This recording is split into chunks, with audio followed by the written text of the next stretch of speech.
السلام علیکم۔ بسم اللہ الرحمن الرحیم۔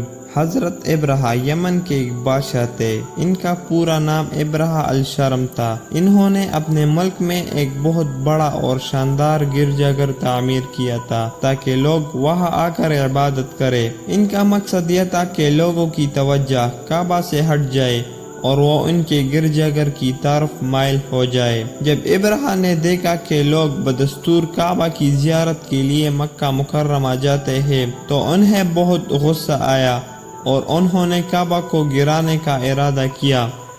ابرہہ نے ایک بہت بڑی فوج تیار کی جس میں بڑے بڑے ہاتھی بھی شامل تھے۔ اس فوج کا مقصد کعبہ کو مسمار کرنا تھا۔ جب ابرہہ کی فوج مکہ مکرمہ کی جانب روانہ ہوئی تو راستے میں عرب کے مختلف قبائل نے ان کا مقابلہ کرنے کی کوشش کی، لیکن ابرہہ کی فوج بہت طاقتور تھی، اس لیے ان قبائل کو شکست کا سامنا کرنا پڑا۔ جب ابرہہ کی فوج مکہ کے قریب پہنچی تو انہوں نے وہاں کے لوگوں کی مویشی اور اموال لوٹ لیے۔ اس دوران حضرت عبد المطلب جو نبی اکرم صلی اللہ علیہ وسلم کے دادا تھے، ابرہہ کے پاس گئے اور ان سے اپنے مویشیوں کی واپسی کی درخواست کی۔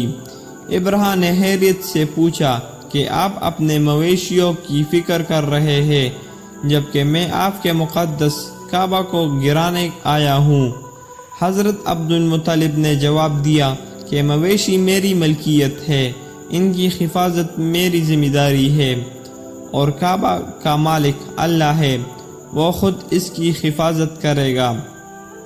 ابرہہ نے اپنی فوج کو کعبہ کی طرف بڑھنے کا حکم دیا، لیکن جیسے ہی وہ کعبہ کے قریب پہنچے، اللہ تعالیٰ نے چھوٹے چھوٹے پرندے بھیجے جو اپنے پنجوں میں چھوٹے چھوٹے کنکر اٹھائے ہوئے تھے۔